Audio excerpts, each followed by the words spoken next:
All right, awesome. My name is Oliver Maruda. I'm one of the founders of the Whisky List, and thank you everyone for joining tonight. Tonight, we are welcoming to the Bunnahabhain and Friends Premium and Limited Editions tasting. We have 6 whiskies to drink tonight, so we'll get to them in a second. This session is recorded, so if you need to drop off or watch it, I'll send a link to the YouTube tomorrow morning for everyone to watch. Otherwise, yeah, we expect to run roughly an hour and 20 minutes, depending on how many questions come through. Yeah, these are very popular tastings, so we'll try and get to all of them. If we can't get to some questions, I'll note them down and then I'll run it up through the distillery and we'll get back to each and one of you if we can. Any questions, just put it into the live chat. I've just muted everyone to keep the background noise down. Otherwise, yeah, we'd hear just be impossible to talk over each other, but otherwise, yeah, let us know your questions. Enjoy tonight's tasting. Let us know your tasting notes as you're drinking it, what you're drinking, what flavors are coming through. It's always interesting to see the feedback. And otherwise, I might welcome our wonderful esteemed guest tonight. So this is Billy Sinclair. He's the manager of the Bunnahabhain Visitor Center at the distillery, and he joins us tonight. He's been running all their virtual tastings as well during COVID. So a legend in his own right, gets to jump into the warehouse and part of the tasting panel as well, so he knows all about the whiskies. And tonight's tasting is not just about Bunnahabhain. We've got all the Distell portfolio, so we've got Tobermory and Ledaig. That's one distillery. We'll talk about why they've got 2 brands as part of one distillery, and Deanston as well. But Billy, welcome. I hand it over to you.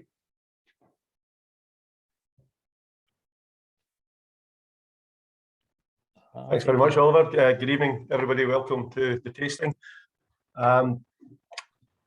Please bear in mind 2 things, 3 things actually this morning. We don't have any fire alarms planned for today, but if you hear a sudden fire alarm going off in the distance or trucks manoeuvring, that's because I'm actually at the distillery, so there's obviously things happening around about us, so I apologise if there is some background noise coming from myself. Secondly, I believe I might have a little bit of an accent that tends to get a little bit stronger the more excited I get when I'm talking about whiskey and drinking whiskey. I will try and temper that down, and if you need to repeat anything or to explain something a little bit better, just wave and tell me to stop being a muppet. But also it's 9:30 in the morning for me here, so I won't be drinking all the drams. I'll have a wee taste of them and keep some of them for later. You guys knock yourself out if you want to drink them all tonight. Fantastic. As Oliver said, more than happy to answer any questions as we go through, so please fire them through. This is as much for you guys to get as much information as you want. I've got a reasonable amount of information about each of these, but you won't be disappointed with any of them. I think before we carry on too much longer, we should start pouring a wee dram. So I think that the first one we're going to start with tonight is the Deanston 18-year-old from your tasting packs. Everybody hear me okay? Yeah, sounds good. Yeah, wave, something interactive. Right, okay. We're going to start with the Deanston 18-year-old. Deanston, is anybody familiar with Deanston Distillery? Have you heard of it before? I know you have, Oliver. Deanston, as knows this as I'm talking to you about it. Deanston's a little bit of an unusual distillery in Scotland because it was originally the building was built in 1785 and it was a woolen mill. So they would take all the bales of wool there to dry and to put them into the weaving sheds. And over time, the industry changed, and it was only in 1966 that it actually opened as a distillery. It's got a characteristic, very sort of light nose. Most of the whiskies from Deanston have this, especially the core range. They're often called agricultural, which is not a bad thing because what it means is that you can actually smell the grain, you can smell the barley in the whiskey, and it's got a really lovely floral nose. The 18-year-old Deanston, it's matured for 16 years in bourbon refill casks and then finished for 2 years in first fill bourbon casks. So the refill cask will give it a little bit of depth and a little bit of body and take off some of the rough edges of a young spirit. And then that 2-year finish, I call it a second maturation because I'm old-fashioned. That 2 years in the first fill bourbons just tops up the sweetness, tops up the vanilla notes, tops up that lovely soft bubblegum that you get from vanilla and from bourbon casks. Have a wee taste of this.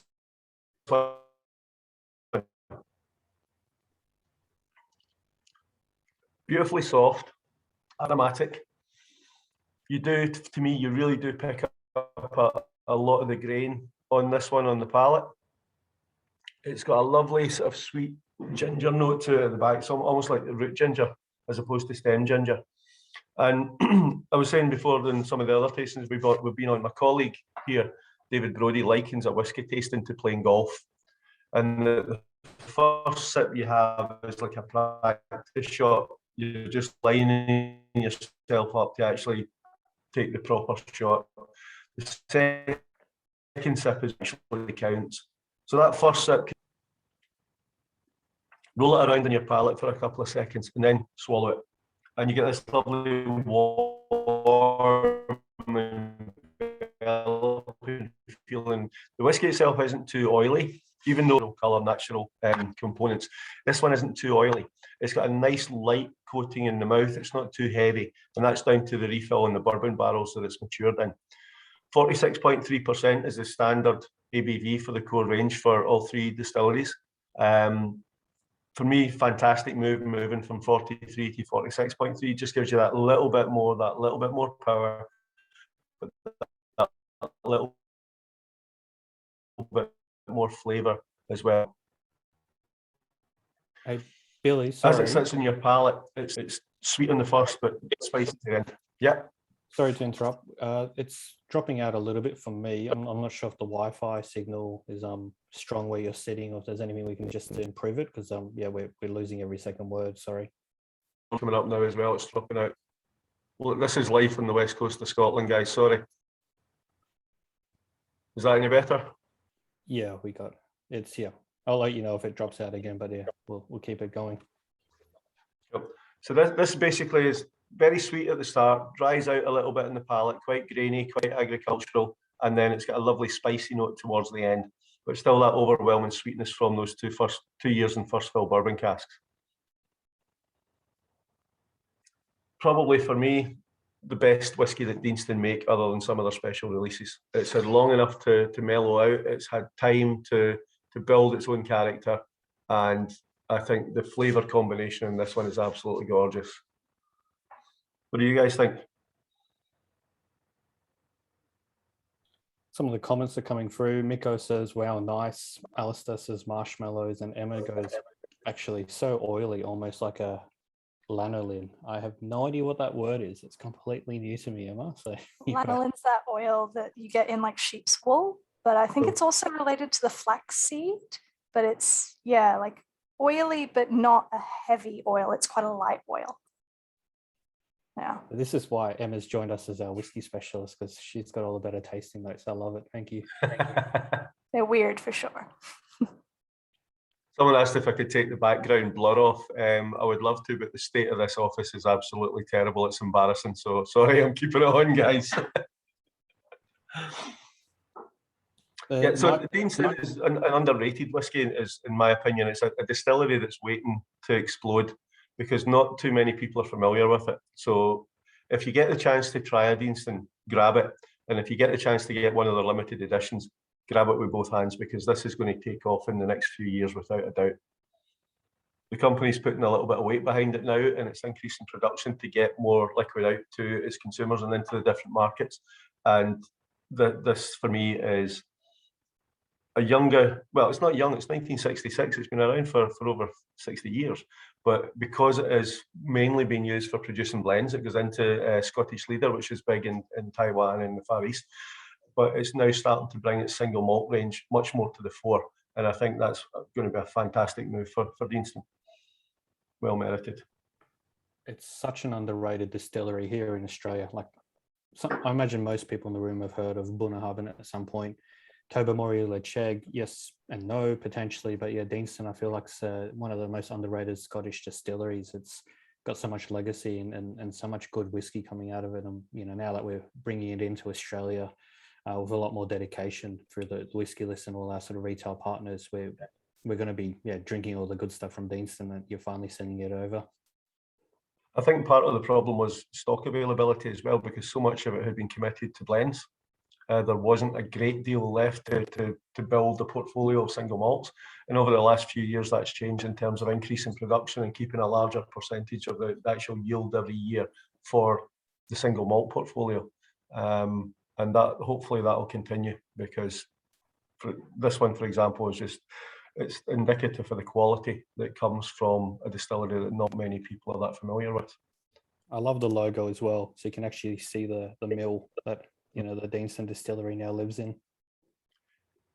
Distilleries across the world, especially in Scotland, we're under the auspices of the Scottish Whisky Association, and they've mandated that by 2040 all distilleries should be net carbon neutral. So there should be as environmentally friendly as possible. Deanston are already there because they generate their own electricity. Because it was a cotton mill, it had the two big mill wheels on the river, and the river spun the wheels and generated hydropower. They've moved them away and they've put turbines in instead, but the river still generates all the electricity that powers the distillery, and the excess is put back into the grid. So they're already massively high up in the green credential stakes. So environmentally friendly, fantastic whisky. They also produce an organic release every year, which is a certified organic process. So fantastic range coming out of there as well.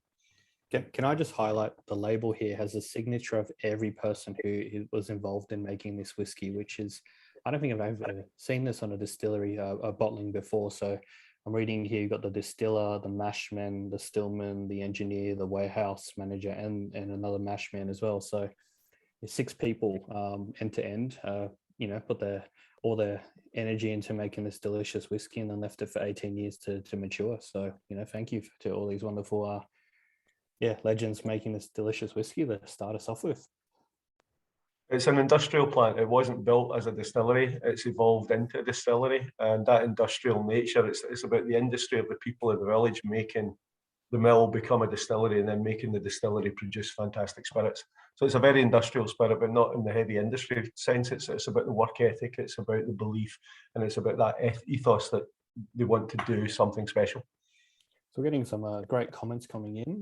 Michael T says there's an almost Pinot Noir finish to this. There is a light fruitiness there, yeah, definitely. Depending on your palate, I don't always get that. Maybe it's too early in the morning for me. It's only, let's say it's back at 9 in the morning. My palate is still in bed. But yeah, later in the day, especially before eating, like late afternoon, you can often pick up some more grapey notes rather than the agricultural side of it. And that's part of the beauty of drinking whiskey, that everybody has their own particular take on what they taste and how they perceive it to be at different times of the day. That's great. For me, it's overwhelmingly vanilla, sweetness, candy floss, bubblegum, all that sort of stuff from the casks. Absolutely gorgeous. Yeah, well, that's the benefit of having first filled bourbon casks to play with. As a breakfast whiskey, it's not too bad. Yeah, it's not bad. James says it's very easy to drink. Trav says, welcome back, Trav. I love Deanston, such a great distillery character. Dennis, lovely with a couple drops of water, smooths it right off. Daniel, love it. Dan, Deanston 12 is a mainstay for me, great value malt. So yeah, look that one up. What else can we say? Tony, this is the best Deanston I've ever tasted. Thumbs up. There you go. There we go. It's, for me, between 15 and 20 years old for any whiskey is a good age if the spirit's good, because it's had time to mellow out and to smooth off the rough edges and build complexity. And it's moved into that higher end bracket at that age. A 10, 12, 14-year-old is still a bit energetic. It's still got some of those characteristics that say, hey, look at me, I'm still out there. And that's a fantastic starting point for most people in their journey, because it's not too laid back, it's not too difficult. But for me, I think this is a really well balanced whiskey. It gives a lot from the bottle. There's a lot in there. Take note of which whiskies you're enjoying tonight, because I'm going to run a poll at the end to gauge the audience to see what everyone's favorite of the night is. So yeah, take note of the flavors that you're drinking, or the little subtle complexities, because we are going to finish off on some smoky ones and they will dominate your palate. But take note of, sometimes the first one you have might be the best one of the night. But let's jump to whiskey number 2, which is a different distillery to Deanston. Walk us through, as we like to call it down under here, Bunna. Because most of us can't pronounce the full name here, and especially some of the bottling names that Bunnahabhain comes up with. But yeah, let us know what the 18's all about. Yeah, Bunnahabhain is on Isla. There's two distilleries that are difficult to pronounce. As ourselves at Bunnahabhain, and we're cousins down the road at Bricklady. But after 2 or 3 drams, it's really easy. It doesn't matter anymore. We tend to name some of our bottles in Gaelic, and that's just a homage to our heritage. Gaelic is natively spoken on the island. It's taught in the schools, so it's basically intrinsic to who we are and where we came from. And it's also a bit of a challenge. We like to keep people on their toes and make you work for it a little bit. And when you come over to see us, if you can pronounce a Gaelic name properly, you get a free dram. So it's always worth the effort. The first one we're going to try from Bunnahabhain tonight is my personal favourite. I think this is one of the best whiskies we make. For me, it ticks every single box that you need to do when you think about Bunnahabhain. The 18-year-old is beautiful colour on it, absolutely gorgeous, deep gold colour on it. It's 46.3% again. That's the standard for our core range. Again, no artificial colouring added, no chill filtering, so it's nice and oily. It's got a lovely deep rich colour on the nose. You get lots of dried fruits, lots of red fruits. Not smoky at all because it's an unpeated Bunnahabhain. For me, there's wee hints of leather, old leather armchairs and stuff come through on the nose for this one. And I've said this before in tastings, that if you imagine going into a really old school library and you've got the big batwing leather chairs and the papers in the corner and the fire, this is quintessential Bunnahabhain. Sitting in a place like that, just sipping a Bunnahabhain 18 is the place to be. When you taste this one. Sorry, you mentioned it's unpeated. So it lives on Isla, which is known for its peated whiskies. Why is Bunnahabhain, do they make a peated spirit first of all? Do they mix and match, or is it like what's the story behind unpeated whiskey here? Isla is the home of the peat monsters of the whiskey world. We've got our cousins down the south of the island, Lafroig, Lagavulin and Ardbeg, which are world famous for peat. The island is probably about 50% peat, where the rocks are, where we build the roads and the houses.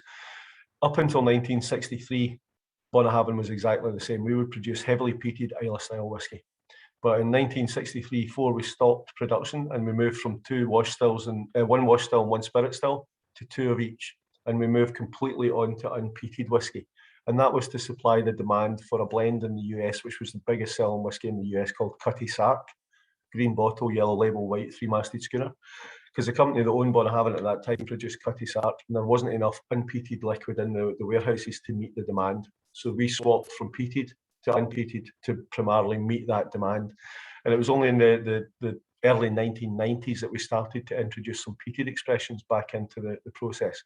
And now about 20% of what we make every year is peated, or Monya, which is Gaelic for peat, and 80% thereabouts is unpeated.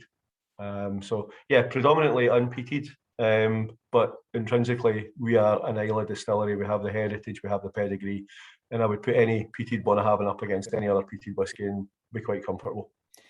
And I know there's some people who are brand new to whiskey today. So just the 30 seconds of what whiskey making is: you take malted barley, in order to germinate it, you water it down, it starts germinating. Most places will use some sort of heat or to stop the germination so it doesn't convert fully to sugars. In Isla, they have no trees, no wood, so they use peat to stop that process. That's how you get peated whiskey. It's implemented in the malting process. They grind it into a powder. They put it into what is called a mash tun, add some hot water, some yeast. It starts fermenting, so those sugars in the malted barley turns into alcohol. And at this point, it's an unhopped beer. You distill it twice, and then you come up with new make spirit. You put it in oak, Scotland, minimum 3 years, but we're drinking an 18-year-old whiskey today. And that's Whiskey 101 in about 30 seconds. And the only difference between unpeated and peated is the barley. When you're drying the barley, you dry it with hot air and then you crush it. That's unpeated. If you want a smoky whiskey, as you're drying it, you burn peat and the smoke comes up with the hot air and the oil in the smoke is deposited on the barley, and that's what gives you the smoky flavour when you crush the barley and put it into the fermentation. And that's pretty much the only difference between peated whiskey and unpeated whiskey. Right. So we're getting some great comments coming through. Peanut brittle. Loving that. Shearing shed sheep's wool on the nose. Jeremy says it's stunning. Hard caramel, definitely. One of the things about Bunnahabhain, the spirit, the new make spirit is quite soft, it's quite floral, it's quite delicate. And when you mature it in the oak cask, one of the things that we most often find is that even with the 18, is when you taste it and you get that rich sweetness, you get the influence of the sherry cask and the European oak coming through. Right at the end, there's always a little spicy note and almost a salty note, like salted caramel. And that little briny note and those spices, the cinnamons and the cardamoms, balance out that sweetness of the sherry influence and the sweetness of the spirit, and just bring out a huge taste explosion in your mouth. And because the 18 is the Bunnahabhain is oilier to me than the Deanston, as you take a second sip and a third sip, the oiliness coats your mouth and that intensity just builds and builds on the palate, and the aftertaste sits with you for some time. Even though it's not a big sherry bomb, what I would class as a sherry bomb, it's got a huge profile on the palate, very elegant, but quite long lasting as well. We've got a question from Ashok. Does it change much given time to breathe? It mellows a little. It's not a harsh whiskey by any means, but for me, any good whiskey will last 30 minutes or more in the glass. You can still pick it up after 30 minutes and nose it and still get that same fundamental profile that you had when you opened it and poured it into the glass in the first instance. Obviously, it'll tone down a little bit as some of the esters evaporate, some of the alcohol evaporates, but you still get that full-blooded aroma when you swirl it in the glass after 10 minutes and leave it again and again. And even at 46.3, feel free, add 1 or 2 drops of water to it. And again, it will hold its structure. It'll tone down a little bit, but it will hold its structure. It will still have that same basic flavour profile. And again, to me, another sign of a good whiskey, that 1 or 2 drops of water won't cause it to crumble. It will still hold its place and move down the line a little bit. That's a good point. I like it as is, but yeah. Dan says, is it all sherry or is it just finished in sherry? No, this is fully matured in first, second and refill sherry casks. As we go through the 12-year-old to the 18, we use a higher proportion of first fill sherries. So you get a richer, deeper, more intense flavour in the 18 than you do in the 12 because it's a little bit older and a little bit more expensive, unfortunately. So yeah, it's fully matured in sherry cask, just the profile of first, second and refill varies slightly between the expressions. This is a look at the bottle. Nice, big, heavy, thick bottle. I like it. Substantial. One of the things you've mentioned, the ABV is consistent with all the 3 distilleries, but no, it says natural color, unchilled, filtered, and that's consistent across all the 3 distilleries as well. Yeah. Totally, yeah. What you get coming out of the cask is what goes into the bottle. We don't add color because in the last 20 years, people's understanding of whiskey has improved dramatically. In the old days, you would get a batch number 1, you pour a dram, batch number 2, you pour a dram, and there would be different colours and people would complain. They thought they were being ripped off and they were getting something different. Now people know that every batch will be slightly different because no 2 casks are identical. As long as the flavour profile is roughly the same, then that little bit of variation is just the batch variation because it's not continually produced. And I think for us, what we determined very early on is that we would only use natural products. We're not going to put artificial colour into it. We don't chill filter. We have chill filtered a couple of expressions, mainly for the Far East, because that was a request by those customers for a particular bottling that they wanted, and that's what we delivered. But the core range and most of our limited editions and all that sort of stuff, we don't chill filter them at all, because part of the flavour profile is developed by those oils and fatty acids that you would remove by chill filtering it. So a chill filtered whiskey doesn't have as big a mouth coating, and the flavour profile drops off to me a little bit quicker because it's not as long lived in the mouth because it evaporates a lot quicker. The oils and the esters and the fatty acids hold it on your palate for longer and let the flavour build as you take another sip. We've got a bit of a group discussion happening in the sidelines here around a pronunciation. Emma, do you want to jump on and tell us how to pronounce this one? I have no idea. So even I still haven't figured out. I think it's Techada, but because I spent years, trying to pronounce Gaelic words, and sometimes I'm, real lazy, so I just refer to this one as the chicka, like the A and Z ads. That's it. That's good. Whatever works for you. It's pronounced Toy Chuck Aga. Okay. All right. Toichach Aga. So Toichach Aga. Toichach means smoky. Mhm. And we had Smoky an too, I expression think. called Toichach, which was released, and that was smoky. We Mhm. stopped that one and produced a second variant of it. And keeping it simple for once, we just called it Toichach Aga, which is smoky number 2. Yep. So Yeah. Toichach Aga. Yeah. I think everyone's interested if you say it my way in the Scottish accent. I think Okay. it's sometimes it's a complex language. Other times we like to keep it simple. So Bunnahabhain, for example, the U at the start is pronounced as an O, and the BH is a V because there's only 24 letters in the Gaelic alphabet. And that basically translates as mouth of the river, because 500 metres to the west is the Margadale River that we get the water from that we use to make the whiskey. So we're literally on the mouth of the river. So that was where the name came from. So sometimes we keep it simple. Billy, we might jump onto whiskey number 3, just conscious of time, where we could chat pronunciations all night. Yeah, well, I'm from Glasgow and not a native Gaelic speaker, so it's always a challenge for me as well. So I understand your pain. The next one that we're going to try, number 3, is another Bunnahabhain.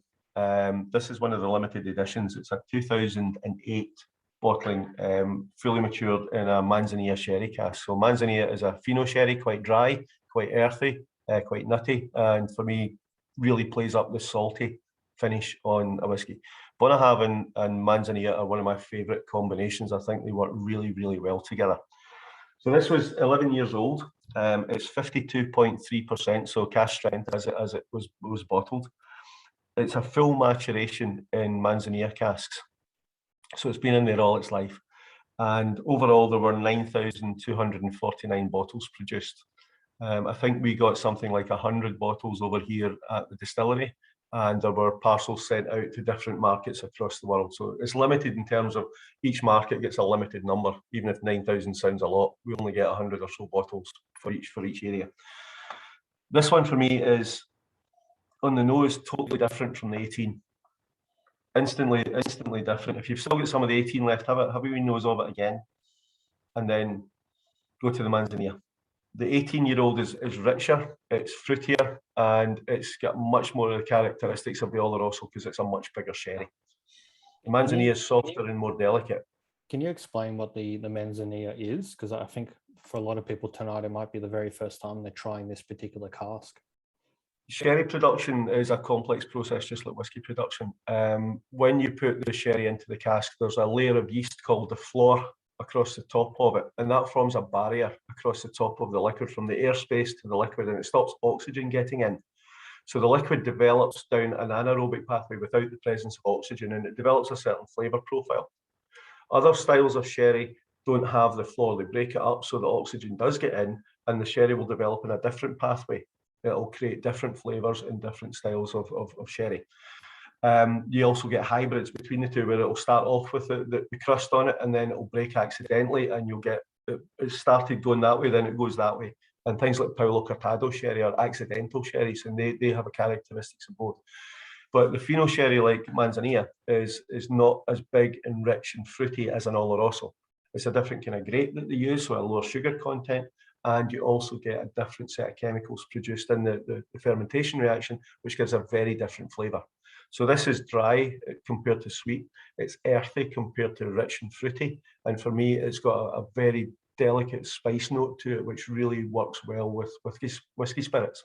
So it's marrying those flavours from the sherry wood and the spirit together to get a unique flavour pattern.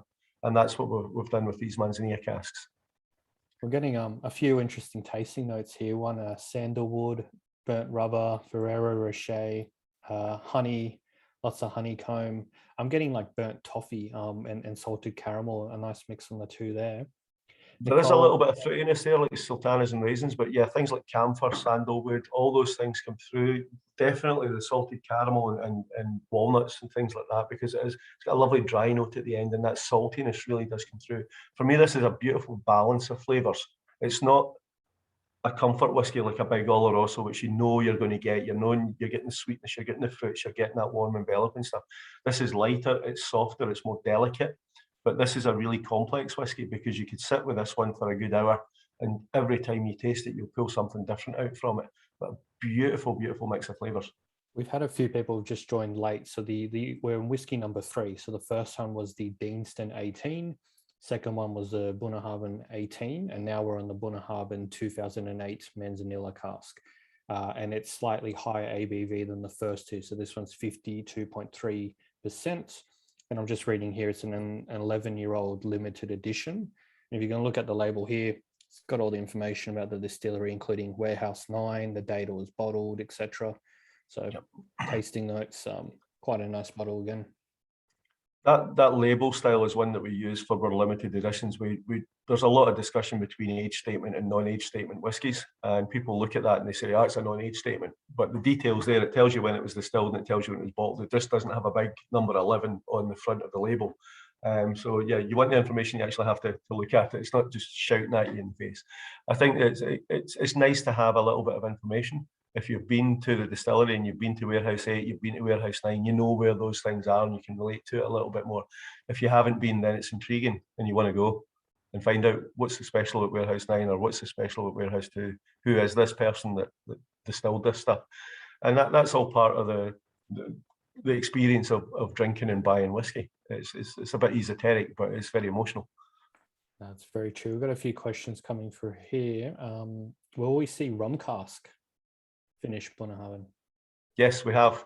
We've done a single cask rum finish before. We get a parcel of 250 bourbon casks come through, and we actually only get 248 bourbon casks and 2 rum casks. So we hand filled one of them about 4 or 5 years ago, and there's one left in the warehouse still maturing. It's about 14, 15 years old at the moment. And if you sign up to the Bunnahabhain fan club, the coterie on the Bunnahabhain website, there's a members bottle released every year. And we started this 2 years ago. The first one was a PX cask, and the current bottle from November last year is a rum finish. It's an unpeated rum, and it's a departure for Bunnahabhain because it is very different, and you need to sit and actually work with this dram, and then after about 10-15 minutes of letting it breathe and moving it around in the glass, then you really start to pick up the tropical fruit notes and the molasses and the sugars, and it's absolutely beautiful stuff. So that's still available on the website. If you jump onto the Bunnahabhain website, it's the Coterie Rum Cask. Good to know. A few more questions coming through. Jag mentions, did this spend 11 years in the Manzanilla cask, so fully matured? Yes, it did, fully matured. Because there's 9,000 bottles, obviously there were a number of different casks. Some were first fill, some were second fill. So it's not a huge, huge flavour. It's very subtle, it's very delicate, and that's what the second fill will give you, is a little bit lower intensity of flavour, but more structure. And then we vat them together, and that's what we bottled to get the 9,000 bottles. So I think it was about 8 or 9 casks that we married together to get these. It must be more than that actually, but about 12. Great. And Dan asks, has there been any other sherry-based cask trials such as Fino, etc.? Oh yeah, we have 9 different sherry casks in the visitor centre. So single cask bottlings and multiple cask battings that we have across the range. We also have 5 casks currently that are about 4 years old, just coming up to 4 years old, which are in the Fino, just pure Fino, and also cream sherry casks. So yeah, we're playing around with lots of different styles, lots of different casks, not just cherries, but also different wines and all sorts of different things. So yeah, there's lots of experimental maturation going on. Some of it will be a roaring success, and you'll see that bottled in the next few years. Some of it will gently pass its way into blends. Good to hear. We might jump onto the next whiskey, but for those who, as Billy mentioned at home, if you have 2 glasses, leave a little bit of this, let it breathe for a bit, and then come back to it a bit later, because it does open with some time, I've discovered. If you get to the stage where you really are quite, I was going to say sad, but more of a whiskey geek, don't wash the glass. Put it by the side of the sink till tomorrow morning, and then come down, and in the morning, just nose it. And the intensity of that little bit of residue that coated the glass just messes with your head. It's fantastic. Anyway, that's as geeky as I want to get today. The next one we're going to try is the 12-year-old Tobermory Port Pipe. Tobermory is one of the oldest distilleries in Scotland. It was founded in 1798. So it's been around for a long, long time. It's also one of the smaller distilleries in Scotland, and it's one of the least known distilleries in Scotland. It sits on the island of Mull, which is, for me at the moment, 30 miles northwest of here. It's part of the Inner Hebrides. We're the southernmost island in the Inner Hebrides, and Mull is about 2 islands above us. We've got Colonsay, then Mull. If you go to a place called Oban on the mainland, and you look out from Oban Bay, there's a channel between the mainland and the island of Mull called the Sound of Mull. And if you head up there for maybe 12 miles, there's a little village called Tobermory, and that's the main settlement on the island. And that's where the distillery was built. And the bay is a nice big horseshoe bay. And on the southwestern corner of it, there's a little dip in the hill, which was called Ledaig Bay. And that's where the distillery is located. So we've actually got 2 distilleries in one here, Tobermory and Ledaig. And the main difference between the two is that for 6 months of the year, the distillery produces unpeated spirit, which is sold as Tobermory. And for 6 months of the year, it produces heavily peated spirit called Ledaig. So essentially produced in exactly the same place, and the only difference is the phenol content of the whiskey. And they are 2 completely different whiskies, without a doubt. This 12-year-old limited edition is released at 58.6%. So this has got a serious kick to it. It's a very, very powerful whiskey, but it's packed full of flavour. And as far as I know, you guys in Australia are the first guys in Australia to actually taste this whiskey in a general release. It's not been released in there before. So enjoy this one. Oliver will put up some details later about how to get a bottle if you're interested in it. I managed to get 2 from the distillery before they sold out. This is flying out the door. It's absolutely stunning. It's got a beautiful colour to it. There's a slight tinge of pink when you hold it up to the light coming from the port pipe. It's on the nose. It's sweet. There's citrus and pears there, but I'm also getting things like licorice and star anise coming through on the nose. It's really quite spicy. Was that a huge glass you're holding up there, Emma? Oh, it's a bottle. I thought that was a wine glass. All I need is a straw. But beautiful nose. Hints of coffee in the end of it as well. And when you taste it, normally Tobermory is quite a soft, delicate whiskey.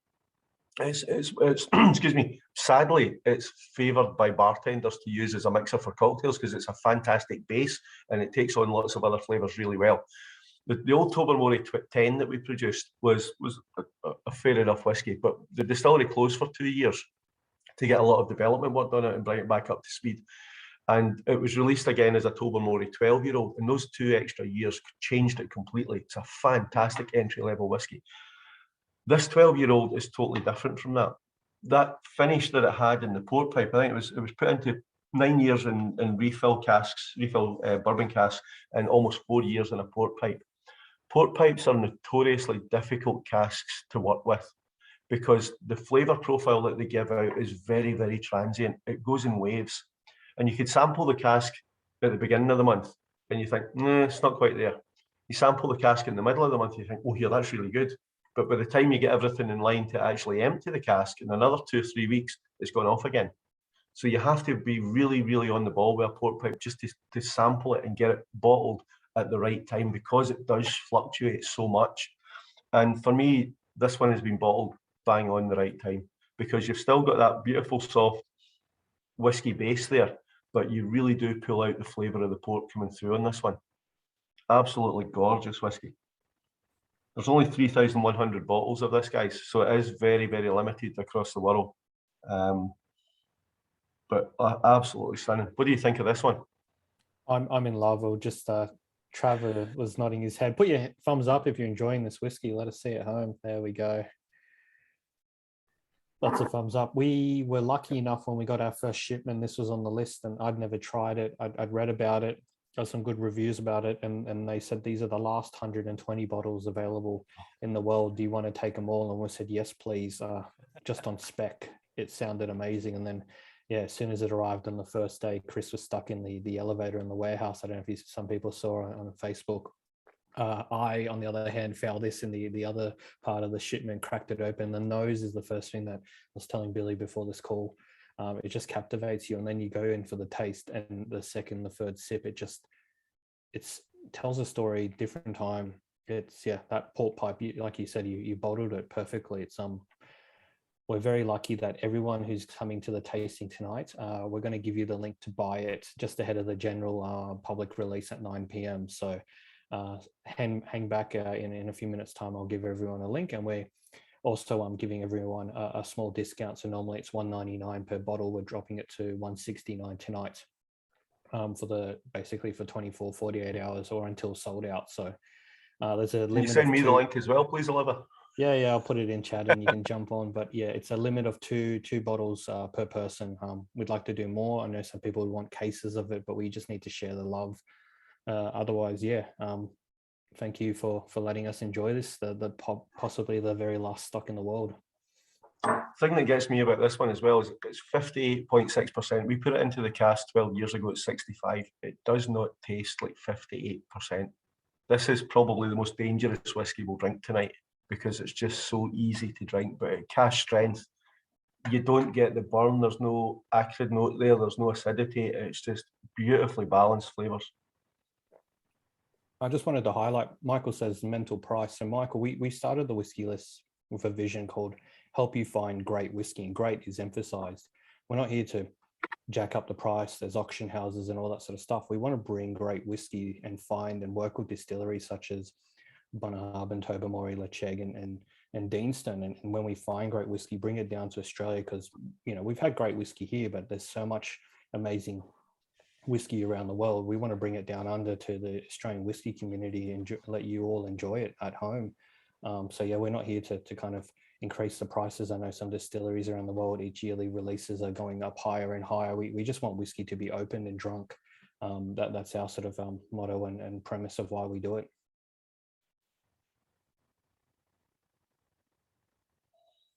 Oh, sorry, I've just started nosing the next one. Any questions about the port pipe before we jump into the next whiskey? I think I saw one question coming through about the port pipe itself being the size of the cask rather than something that held port. Oh, yeah. And Gary goes, actual, I'll read it out first. Gary goes, a port pipe is the size of cask rather than being a cask that has had port previously. Okay. No, traditionally a port pipe was a vessel that held port. If you think about the size of a sherry butt, it's big. It's about 1.25 meters long, but it's also over 1 meter high. It's almost round in that way.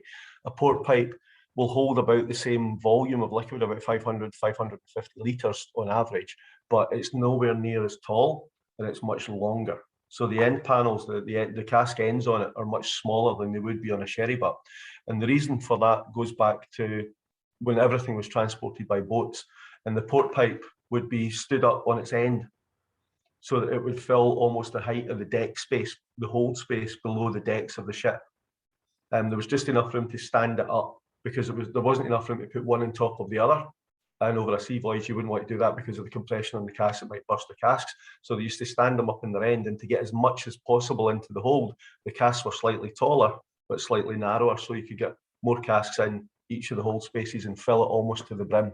So that was where the size and shape of the port pipe came from. And traditionally now it's still used the same way, that any port pipe we have has previously contained port. If it's a second fill, then obviously we'll put spirit into it and we'll use that again. But yeah, so sherry butts and sherry puncheons are shorter and fatter. Port pipes are longer and thinner, same as a cigar cask, so that it could be transported on its cask end rather than horizontally. No, it's a really good explanation and a really good question. And I've walked into distilleries and you see all these whiskies on a rack, and the port pipes usually by themselves in a corner or somewhere else because they are so weird shaped. And you go, why is that cask, like, did it like not pass the cut or something? Like you point it out and you laugh at it, but it makes such good whiskey.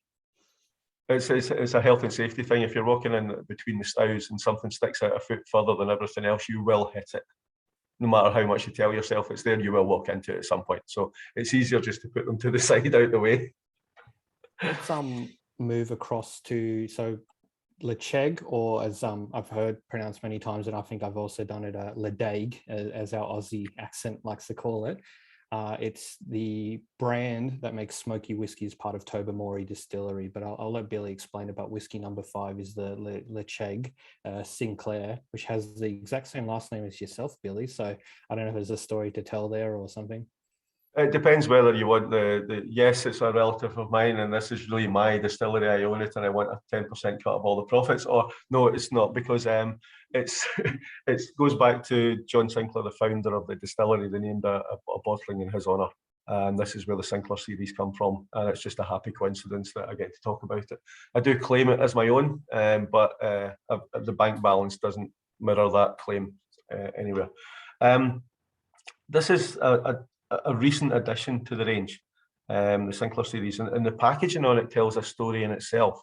The box itself has a picture of a Spanish galleon on it, and when the Spanish Armada came over to Britain many years ago, after the battle, the Spanish boats that were left fled from the battle scene, and they went up north along the west coast of Scotland to get away from the English Channel.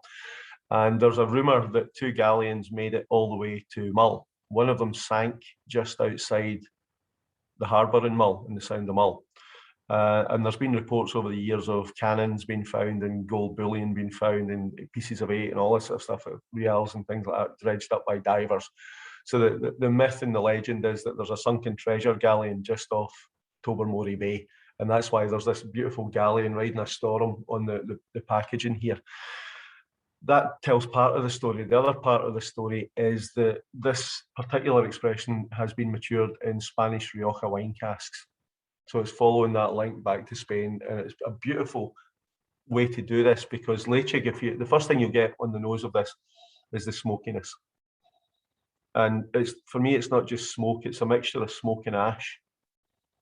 Ash is when you taste it, for me, ash quality is the thing that gives you that dryness, that lovely sort of cinder note in the back of your throat, almost like the burnt rubber. Smoke is the phenols and the peat that give it that light, delicate aroma and the sweetness.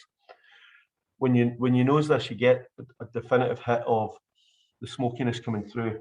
Absolutely gorgeous in the nose. And this is bottled at 46.3%. It's not a cask strength whiskey. It's not aggressive, but it's got a really powerful nose. And that nose carries through to the palate. When you have a little taste of it,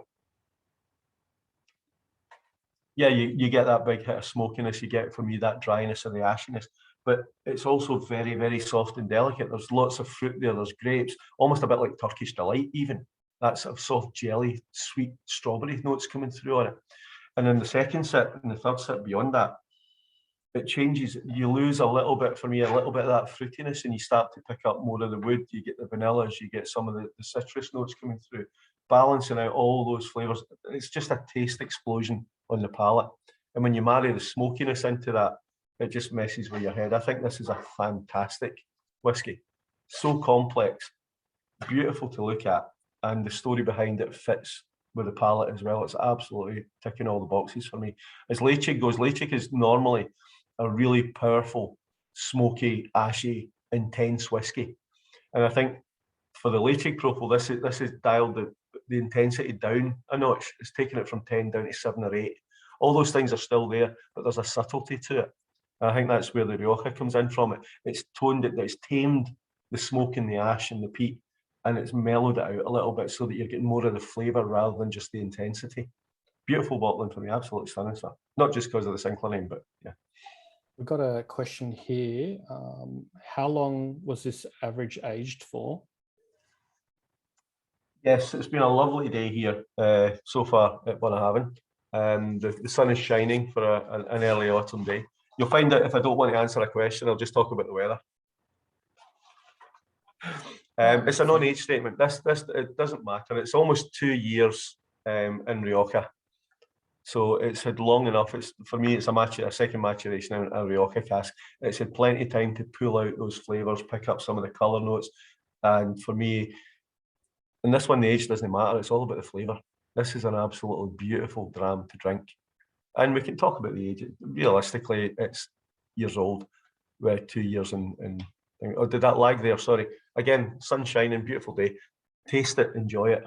You also Put 1 or gotta 2 remember, drops of water into it. you got to remember that old Scottish whiskey legally has to be minimum 3 years in oak. So, you know, you have a minimum baseline. So it's anywhere between, you know, 3 years old and 60 years old. It's not 3 years old, trust me. But again, non-age statement is a contentious thing. Flavour led is another way to put it. And for me, this is all about the taste. It's all about the flavour. Just sit and enjoy this one. On the 2 cold days that you really get in Australia every year, pour a glass of this and enjoy it. It warms you up from the inside. I'm going to read out some. What do you guys think of this one? Reading. This is a wee beastie eaten with smoked prosciutto from Michael T. Seafood. Try this with seafood. See with oysters or prawns. Oh my goodness. I actually just wanted to highlight the color has a bit of a reddish pinkish hue to it. Yep. And Emma, I might call upon you as well. You've discovered that this makes an amazing whiskey sour. Yeah, makes a fantastic whiskey sour. And like, especially, I always get these rose petal vibes off of this whiskey. Like if you softly set rose petals on fire.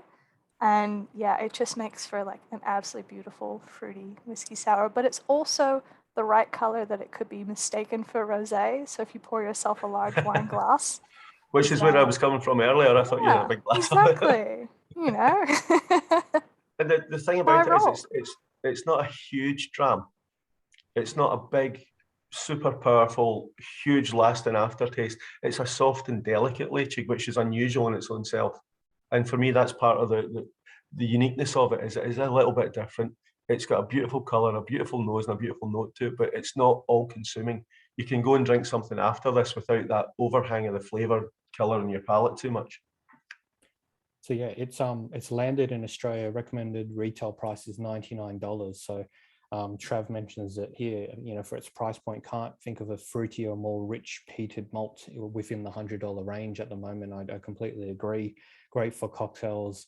It's not too peaty, like it's not going to be punch in the face smoke. So if someone, I've mentioned there's a few comments here, some people don't like some of the other, like Lefroy really put me off smokies, but I'm deciding I love sweet smokies. This is great from Dennis. I've shared with a few friends. We've had a few corporate tastings this week where we've included, and people said no smoky whiskies. We snuck it in anyways, and they've walked away going, where can I find a bottle? Because it's completely changed their perception of peated whiskies. I think Bunnahabhain and Ledaig both really play on the sweet peat aspect of it because of the cut points when we're actually taking the spirit off the still. We take a lot of the lighter, softer phenols, which still give you that smokiness, but we don't take the really big, heavy iodine-based phenols. So we don't get that medicinal quality. We don't get that really aggressive peat flavouring, that phenol flavour that comes through in other whiskies. We don't have the spirit to play with those kind of phenols.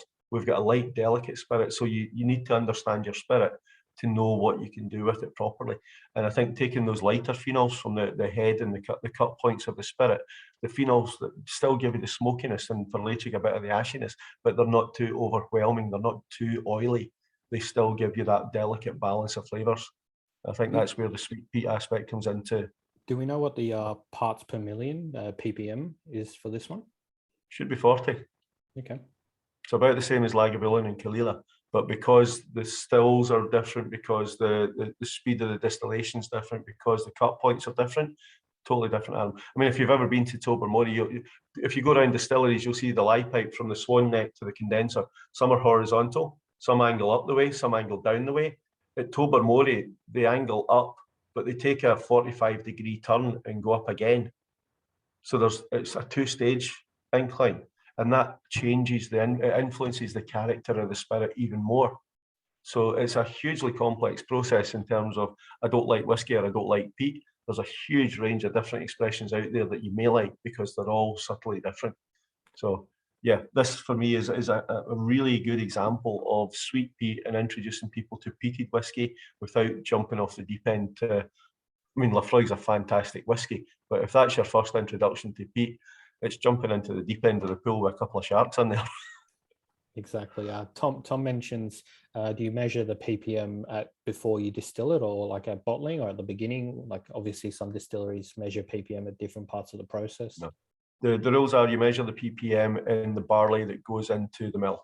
So the barley, the phenol count of the barley is what is classed as. So whereas we'll get barley peated 45 to 55 parts per million, 40 to 50 parts per million, when it comes off the still at the end of the day, it's probably about 18, 20.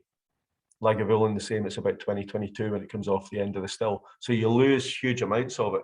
And that just intensifies just how strong a flavour the phenols are. If you've taken half of it out of the way and Lafroy's sitting at 25 when it comes off the still, that's intense flavour. And if we don't even start talking about Octomore with 360, because that's just craziness, mental. But yeah, so you measure the ppm on the barley that goes into the production process, not the spirit that comes out the still. That's what's quoted on the bottling. I like Andrea's comment here. I find peat per minute more catchy. I'm going to pretend that's what ppm stands for. ppm can be whatever you want it to be. Awesome. Shall we actually, I'm going to ask for a show of hands. First of all, hands up if you like this whiskey, and keep your hands up if you didn't like peated whiskey before. Okay.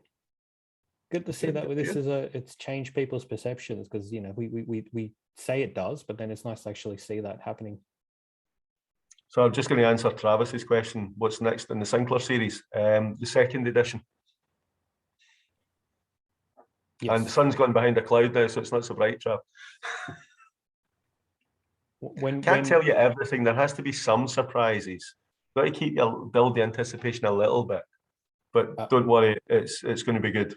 But Sinclair is part of like a core series now, so there will be other stuff coming. Yeah. All right, there we go. We've got some answer. We can have a different conversation over a dram in the bar one night. Don't worry. All right, too easy. Well, let's move to the final whiskey tonight, and this one, it's going to be slightly smokier than what we just had, right? It's a totally different nose and a totally different palate. This is the 18-year-old Ledaig sherry finish. So this is 16 years in ex-bourbon cask, so refill, second and refill bourbon cask to give it depth and quality, and then 2 years finish in Oloroso sherry casks. So again, not a huge sherry bomb. It's not had a full maturation in the sherry cask. It's had the traditional Ledaig build up of the bourbon refill casks, but then finished for 2 years in sherry. It's bottled at 46.3%. It's about 35, 36 parts per million going in, so it's a little bit lighter. But on the nose, the peat and the phenols are much more to the fore than they were in the Rioja and the Sinclair finish. Beautiful rich nose on it. For me, it's quite smoky, but it's also quite briny. It's going back to the whole bonfire on the beach type of thing with the sea spray. You're getting a mixture of those different aspects coming through. But then it's really weird for me, this one, because you get a little bit of the sweetness from the sherry cask, but I've also got things like creosote for wood preservative and stuff like that coming through. It's a really complex nose. And when you taste it,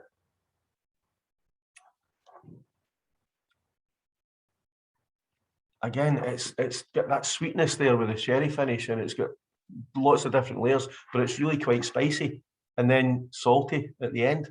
So it's almost like 3 different bumps happening in your palate. You've got the sweetness, you've got the spiciness, and then you've got the brininess coming through quite strongly in the end of this one. The sherry finish isn't huge on it. It's not overwhelming it. No, and you can actually still taste the spirit as well. It's not masked by any other of these flavors that we just described. Getting some great comments coming through. Andreas, I mentioned, I saw earlier, said Ledaig is his favorite peated Isla whiskey. Like peated whiskey, sorry, not Isla. It's a slightly different location. Alistair says, nose so different to the palate. Completely agree. It's there's a lot of flavors that are going here. Take your time, multiple sips. You need to, I think, to enjoy it. See, if you add 1 or 2 drops of water to it, it becomes much, much more industrial. It's almost like, my dad used to be a motor mechanic, and going into the garage and you've got that mix of smells of the oils, the diesels, the fuels, and all the equipment and the machine oil. you add 1 or 2 drops of water to it, and that just takes me back to my childhood, going into work with my dad at the weekend. It really becomes very tarry, very oaky, very oily. That's lovely. I don't recognise Ledaig as a big sherry finish. I love the core Ledaig because for me it has that industrial quality. It's got that machine oil. It's got that heavy industry behind it, and that's one of the things I love about it. So it's not on Isla. I mentioned that before. Do you want to tell us a little bit about the distillery location? As I said, it's on a village called Tobermory, which is the main village on Mull. Mull's about 30 miles northwest of Isla. It's about an hour-long ferry from a town called Oban to get to Tobermory. Some of the best scuba diving in Scotland in the Sound of Mull, because there's a huge current goes through there, lots of wrecks, and the sea life is amazing. Seafood in the west coast of Scotland's a bit like seafood on the east coast of Australia. It's a way of life. Some of the best seafood in Europe is in Scotland. And pairing some of these whiskies with it is incredible, especially a smoky whiskey like Ledaig works really well with prawns and oysters and scallops.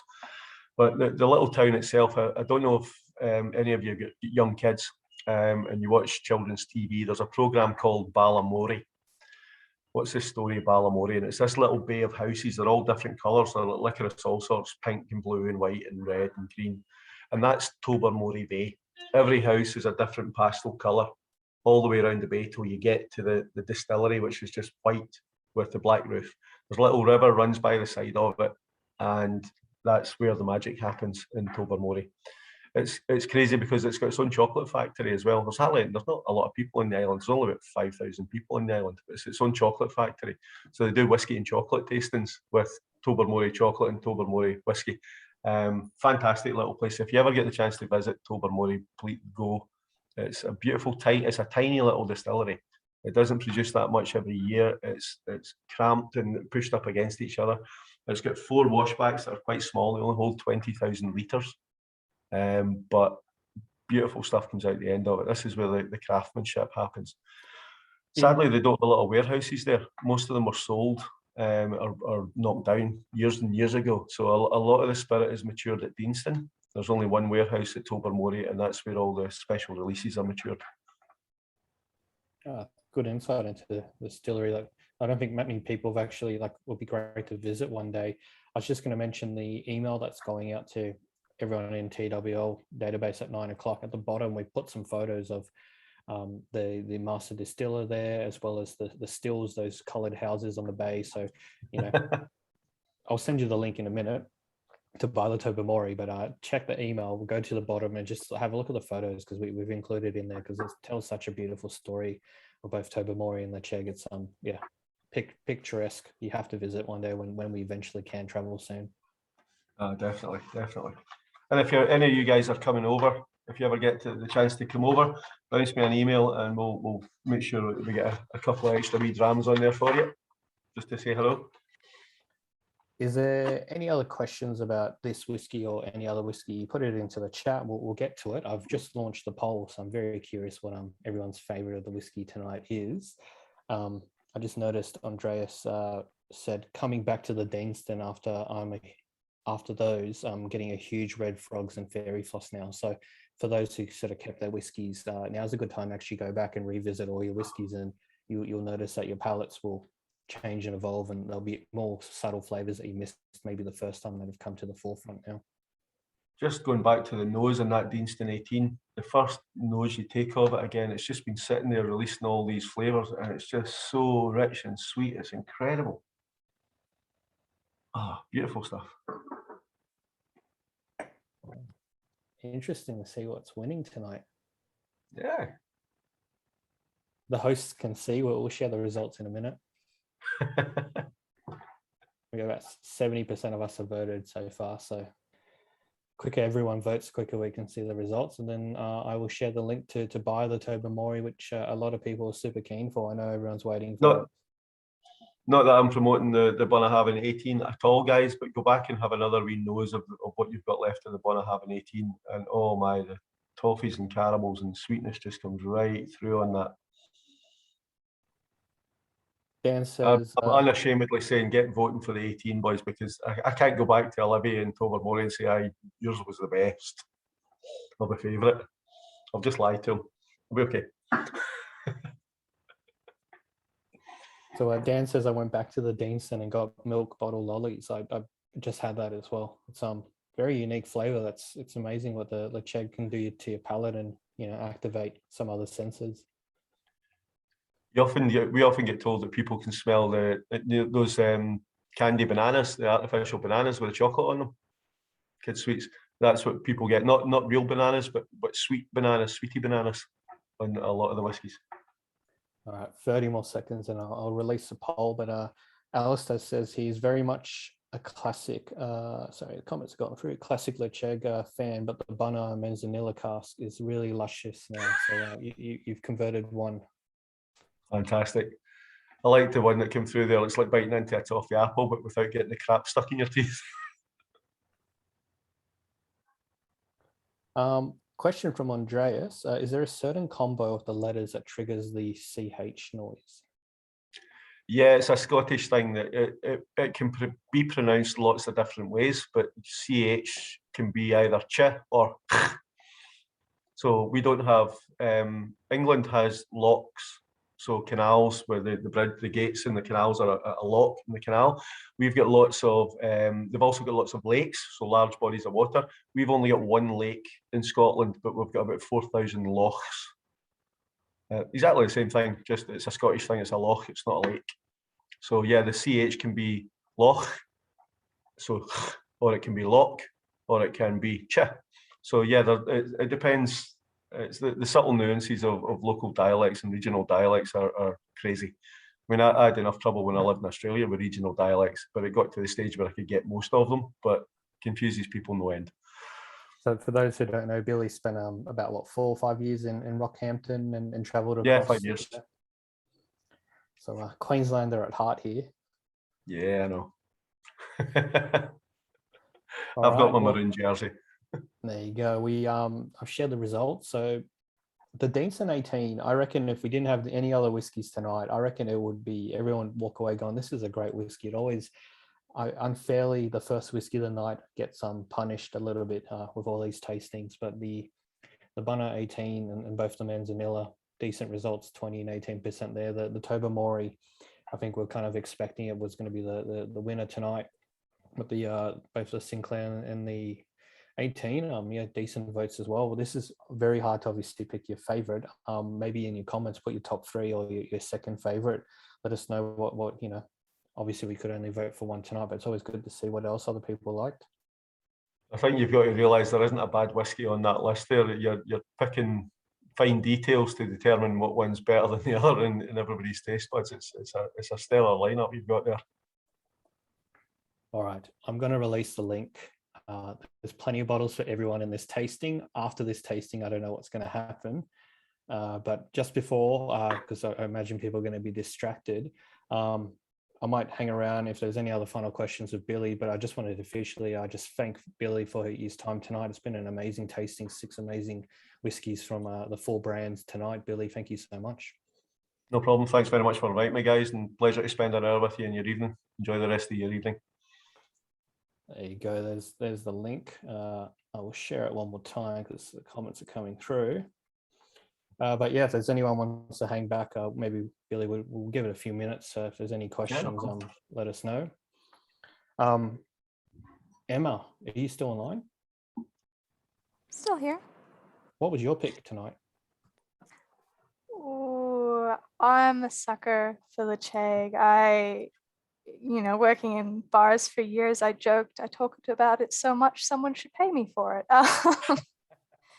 So yeah, I can't go past the Ledaig 18 is just so well balanced for a heavily peated whiskey. But the Bunnahabhain Manzanilla cask was pretty excellent as well, and quite sweet tooth. So that one was really good. But yeah, I'm thrilled to see everyone love the Tobermory. It's such a distillery that flies under the radar, and so many years of non-production from changing ownership hands. It just, yeah, it's good to see it getting traction. No, it's such a unique whiskey. And when you like try it for your first time, when you open the bottle, I opened mine a couple of days ago just to prepare for tonight's tasting. Come back to it a few days later, and it gets better. Mm.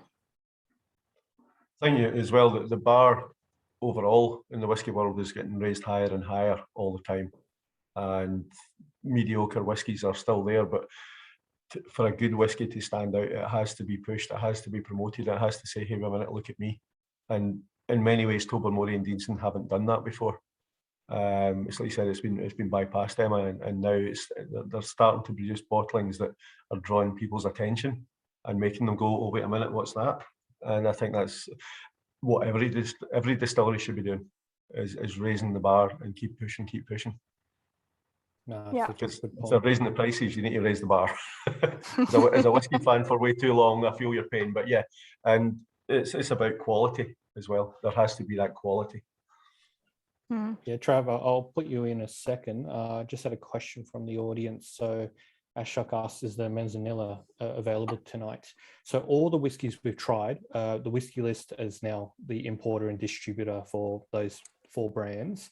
And we partner with about 25 different independent online retailers. So we've brought in all the stock, we've given it to all these independent retailers, and they're all listed on the whiskey list. So go to the whiskey list, type in Bunnahabhain Manzanilla 2008, and you'll see which retailers have got their stock already. We've sold it on to all of them, so it's all gone, and they will start listing it over the coming weeks at their own time. So there's plenty of stock available. You just have to look out for it. But this is our promise of the whiskey list. We like to support local. We like to support independents. So yeah, this way, yeah, there's no point. All the big chains, they're well looked after. They've got their own stock. You know, this is a chance for us Aussies to bring some great whiskey down under and support the local, you know, other hardworking independent stores. So that's kind of our promise here as well. So yeah, plenty of whiskey available. It will sell quick. But the good news is we have more stock coming as well. So it's currently on the boat. It's expected to clear customs middle of November. So there'll be another batch of these 4 distilleries of brands and 3 distilleries in the coming weeks, just before Christmas. So if you miss out, there'll be some more stock coming with a mix of stuff and some brand new stuff as well. So keep an eye out for that. I love that, Olivia. I mean, I think that from our point of view, as relatively small distilleries, like craft distilleries, we do try producing as much as we can, but we're not massive in the whiskey industry. And I think that link between yourselves and the indie shops is a fantastic way to go. I really like that idea. That's cool. It's part of the ethos of the whole thing. Just wanted to call this out. So Trav wanted to thank you, Billy, just for the fact that these are authentic craft brands who value transparency and quality. So I completely second that motion. Don't get me wrong, I'm not telling you everything, and that's when I talk about the weather, but it's, you guys are buying the whiskey, you deserve to know what you're buying and where it came from and a little bit more about it. And that's part of, well, I mean, as I said to Trav before, you guys make my job easy, because you know your whiskey, you ask intelligent questions, you ask questions that show that you're interested in the whiskey, and you're more than happy to try something different. There's too many people who are just stuck in their own wee rut and think, I'm not doing that. No, come on, whiskey's for fun. It's there to enjoy and be part of something with other people, and things like this are amazing. If we could do it in real life, that'd be even better. But to be able to just sit and have a blather with you guys like this for an hour or so is fantastic fun. I love this. Thanks for inviting me along. Yeah, Dan, the Bunner 18 is available at those indies as well. Just jump on the whiskey list, have a search. If they've all sold out, I know there's more coming in the second shipment, and even the third that we're going to order for early January, February. It's such a good popular whiskey. It's part of the core range. Unfortunately, the distillery just can't bottle enough, so we're just going to have to take it in small batches, and every few months we'll just get as much 18-year-old Bunnahabhain as possible, and we'll bring it into the country. I love Miko's comment here. I appreciate the weather updates too. You're welcome. It's not always that good. And yeah, there is Bunnahabhain 25 in the country as well, Dan. So I know Chris, the business partner, that's his absolute favorite, whiskey around that price point and age, and it's such a cracking whiskey. But yeah, even the 18, they're 2 different, very different drams. But yeah, if you ever get a chance to try the Bunnahabhain 25, give that a go as well. just looking at a couple of the questions there. Hugh asked, is there a chance of some official cash strength Bunnahabhains? Keep your eyes peeled in the next couple of weeks.